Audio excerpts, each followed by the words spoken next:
Member states of a major trans-Pacific trade deal said they were gathering information on countries interested in joining the agreement. Jillian Libuit reports. The Comprehensive and Progressive Agreement for Trans-Pacific Partnership, or CPTPP, is evaluating nations interested to join the pact, such as China and Taiwan, to see whether they were able to meet the group's high standards.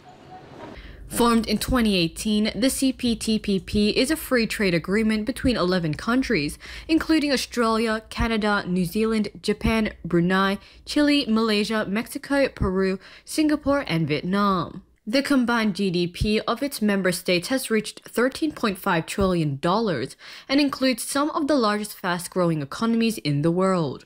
On July 16, 2023, the United Kingdom became the group's 12th member. The membership came more than 3 years after Britain left the European Union on February 2020, or more commonly known as Brexit. In 2017, the Trump administration withdrew from the Trans-Pacific Partnership, or TPP, causing the group to be renamed CPTPP in 2018. Besides Taiwan and China, other countries that have applied to join are Ukraine, Costa Rica, Uruguay, and Ecuador. The Biden administration has stated it is not currently interested in joining the CPTPP 6 years after it had withdrawn from the trade agreement. Reporting from New South Wales, this has been Jillian Libuit, SMNI News, Australia. An Australian man and his dog were finally rescued after spending 3 months drifting in the Pacific Ocean. Devi Suarez gives us more on the story. Timothy Lindsay Shattuck and his canine companion Bella were supposed to embark on an exciting journey when a storm destroyed their vessel and caused them to be stranded at sea for months. A Mexican fishing boat rescued them from the ocean after facing a very difficult ordeal at sea for months. The boat crew provided the pair with medical attention, food and water after they were recovered in a precarious state without any food and shelter. The amateur sailor and his dog were supposed to travel a distance of about 3,700 miles from the coastal city of La Paz in Mexico to French Polynesia in April, when the catamaran named Aloha Toa was severely damaged by a storm and wiped out its electronics. Shattuck said they survived the ordeal by drinking rainwater and eating raw fish caught with their fishing gear while stranded in the middle of the Pacific Ocean. The Australian man thanked his rescuers and expressed his gratitude for being saved from such a distressing situation along with his dog. Shattuck and his dog arrived at the port of Manzanillo on the Pacific coast of Mexico on Tuesday. Reporting from New South Wales, this is Devi Suarez, SMNI News, Australia. Earlier Wednesday, North Korea fired 2 short-range ballistic missiles towards the Sea of Japan. More details from Natsumi Kojima. Following the recent nuclear consultative group meeting between the United States and South Korea, North Korea test-fired another 2 short-range ballistic missiles near the Sea of Japan. The missile test that was launched between 3:30 and 3:46 a.m. Wednesday was North Korea's apparent response to the recently conducted first meeting of the Korea-US Nuclear Consultative Group, or NCG, held Tuesday, July 18th, at the office of the president in Seoul, just days after North Korea launched a solid-fuel intercontinental ballistic missile towards the Sea of Japan. The talks were participated by Kim Tae-hyo, South Korea's principal deputy national security advisor, and Kurt Campbell, coordinator for Indo-Pacific affairs on the U.S. National Security Council, where the 2 leaders agreed to conduct joint military drills and war simulations to deter North Korea from using nuclear weapons. The Nuclear Consultative Group is a consultative body that was launched and agreed through the Washington Declaration announced last April at a bilateral summit, in which both countries share information and discuss measures to counter North Korea's nuclear threat.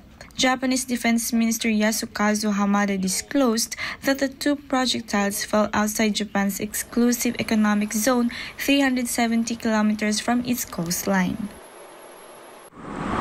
Furthermore, Yasukazu Hamada added there were reports of damage to aircraft nor ships, and that a protest to North Korea's provocation was set through a diplomatic channel. 以上、日本から小島のツーミーニュースお伝えしました。SMNI News Japan. The BRICS summit is set to take place in South Africa in August, and amid speculations, South Africa announced that Russian President Vladimir Putin will not attend the summit. The details with Jane Kudnita.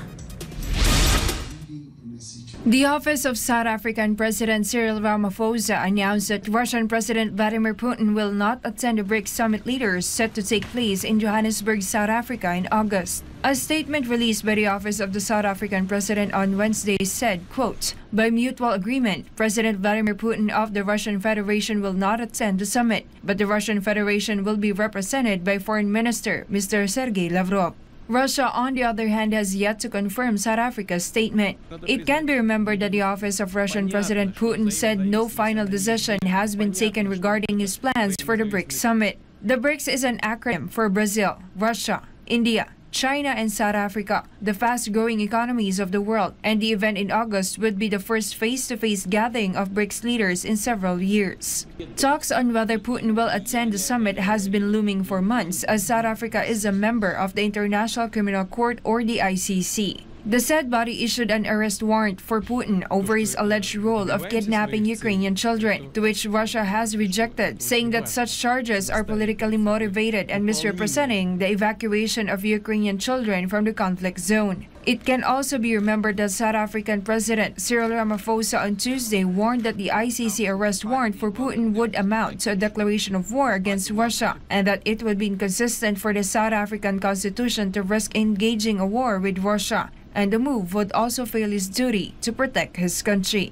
As an ICC signatory, South Africa is obliged to help in Putin's arrest, noting that the South African president has long sought to quit the said international body. Ramaphosa has resisted immense pressure from the United States to condemn Russia over the conflict in Ukraine by maintaining neutrality, and said that the expansion of NATO triggered the crisis between Russia and Ukraine.